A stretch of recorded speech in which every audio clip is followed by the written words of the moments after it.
Hello everyone, I'm Kavya and here I have my teammate Nandika. So we are from Group 31 and today we'll be presenting our project titled PCOS AI, an intelligent diagnostic tool that supports early identification and understanding of polycystic ovary syndrome using machine learning. PCOS is a hormonal disorder which is affecting like 4 to 20 percentage of women of reproductive age, and this is linked to issues like infertility, cardiovascular disease, and endometrial cancer. Diagnosing PCOS is hard because symptoms vary from one individual to the other individual and often overlap with other conditions like thyroid disorders and something like that. So our project's goal was to design a machine learning model that can support clinicians in identifying PCOS early and reliably. So this is crucial because earlier detection means better treatment and better outcomes. Okay. And this is just the picture format of what Nandika has just explained. So coming to the main part, data and pre-processing. So our data set included clinical, hormonal, and lifestyle features like things like BMI, cycle length, insulin levels, like follicle counts, and symptoms such as like acne, hair growth, and etc. So the first step of this was data cleaning, obviously. So some numbers were stored as string due to the Excel formatting. So we converted them properly, and we also renamed the columns for consistency and removed any gaps that are present. And apart from that, missing values were also handled using median imputation, which is a smart choice, I think, because it is not affected by any outliers, which is like very common in clinical data. And after this, the data set was ready for analysis and modeling. Okay, so moving on, we wanted to know the correlation, like the relationship the features hold between them, as well as the relationship between the feature and the target variable that we are going to predict. So we have used a correlation matrix to understand which features are most strongly related to the PCOS target variable. And we have found that the follicle count, which is left follicle count and right follicle count, had the strongest correlation with PCOS around zero point 0.6. And this is also like medically explainable.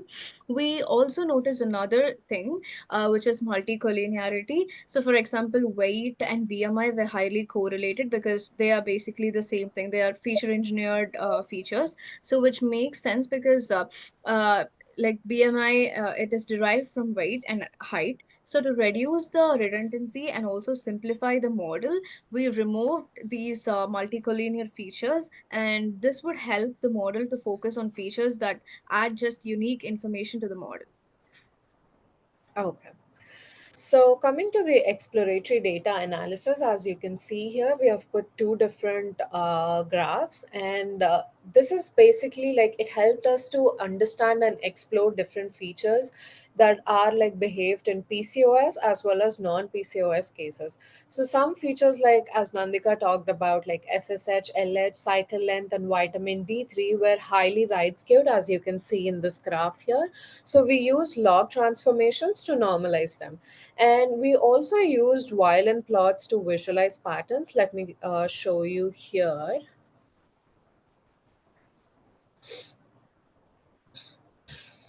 So these are the violin plots. So PCOS positive women tended to be like younger and had like higher body weight and longer menstrual cycles. So interestingly, what we found is that lifestyle features like fast food and exercise did not show much variation, suggesting that clinical and hormonal markers are more important predictors in this case.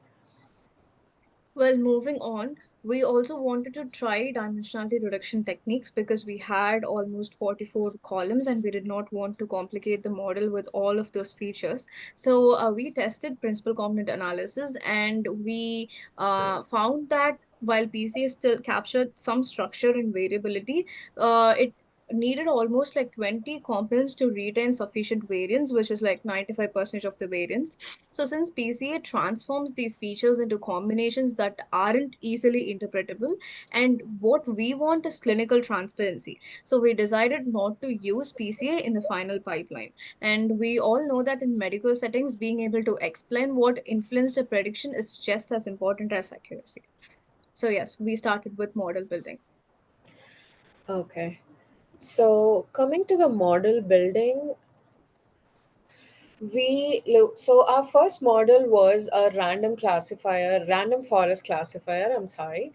So we chose this model because it is very simple and robust, and as well as like it works well with nonlinear data. And initially it gave us like 87% accuracy, but for the recall for positive like PCOS positive cases was only 64%. So basically that means like 30% of the true cases were literally missed. So this is a very serious concern in healthcare where you don't want to overlook diagnosis, right? Obviously. So coming to the hyperparameter tuning, in this we used grid search CV to optimize hyperparameters like the number of trees or the maximum depth and splitting criteria. So our best model used 150 with a depth of 8, which helped reduce overfitting and also improved generalization. And even after tuning, recall was still lower than what we wanted. So we explored more sensitive models, which would be further talked by Nandika. Well, so we went on with a more complex model, which is a neural network. So we went with the feed-forward neural network using the Keras tuner to automate hyperparameter tuning as well. So we scaled the inputs and we did one-hot encoding wherever it was needed. So this final model achieved 86% accuracy and improved the recall from the 60 around percentage to 72 percentage, meaning that it detected more true PCOS cases than the random forest model. So this was a big deal because in healthcare, reducing false negatives is critical. So especially for chronic conditions like PCOS, of course. So then about the hyperparameter tuning, we tuned dropout, the number of layers, learning rate, and activation functions. So the goal was to build a model deep enough to learn patterns, but not too deep enough to overfit. So adding dropout layers helped improve the generalization as well. So while this model performed well, we think that it still struggled with the imbalanced data. So that's when we moved to our next approach, which will be continued by Kavya. Okay. Coming to SVM with Edison. So to address the class imbalance that we had in our like data set where PCOS positive cases were like much fewer than negatives, so we applied Edison. So basically this technique generates synthetic sample for the minority class but focuses more on what I would say it as harder to learn examples. And we also used ENN, which is called edited nearest neighbors, to remove any noisy points from the majority class. So this gave us like much cleaner and more balanced data set. Then we used an SVM with RBF kernel combined with feature selection from an extra tree classifier to reduce dimensionality. So basically, we chose the top 9 most relevant features for the model, and the final result was 97.8 accuracy and 100% recall. So basically, it successfully identified every PCOS positive case. And coming to the hyperparameter tuning, here we use like three important hyperparameters using grid search CV, like the C regularization parameter, gamma, and the kernel. So these fine-tuned settings help the model generalize better while still remaining the perfect, like maintaining the perfect recall. And we also plotted ROC and precision recall curve. Let me also show you guys once again.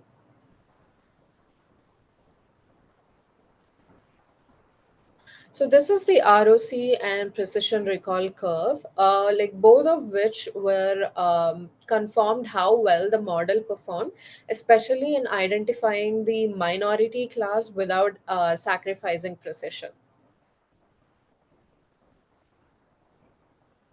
Well, moving on to our last and final model, the explainable boosting machine. So, while SVM performed extremely well, we also wanted to test a transparent model. So, that's where EBM comes in. So, it's an interpretable model that builds additive functions with interaction terms. So, after tuning the hyperparameters and everything, like it was the number of interactions and also the learning rate, the EBM achieved 95.6% accuracy, and precision and recall were at 96%.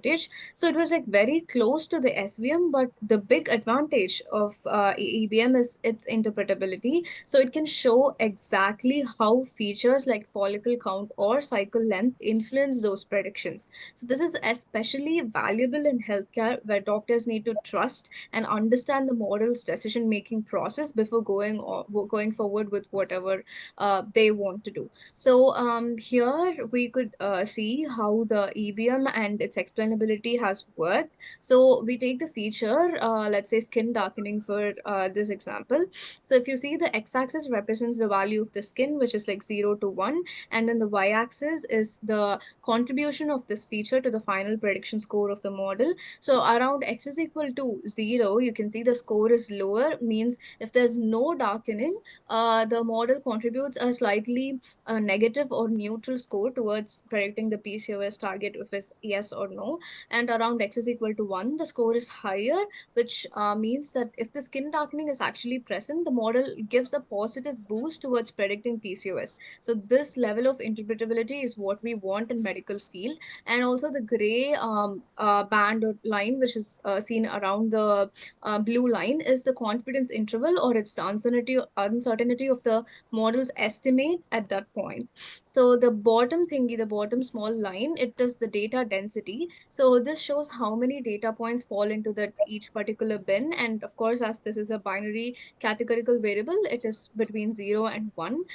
So what is EBM actually doing here? So EBM is going to learn a function for each feature that maps its value to a contribution score. So these scores are added across all features to produce the final prediction. And this graph is visualizing that learned function for just the skin darkening feature. So like this, all the other features could be visualized.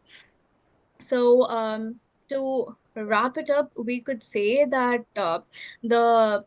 there's this random forest, which was a good baseline, but it lacked sensitivity, and neural network improved recall and reduced false negatives. But SVM with Arasin achieved the best performance overall with perfect recall, and EBM, though slightly behind in metrics, offered great explainability. So our final recommendations would be use SVM where automated detection is the goal and sensitivity is top priority, and use EBM in clinical decision support tools where clinicians need very high interpretability.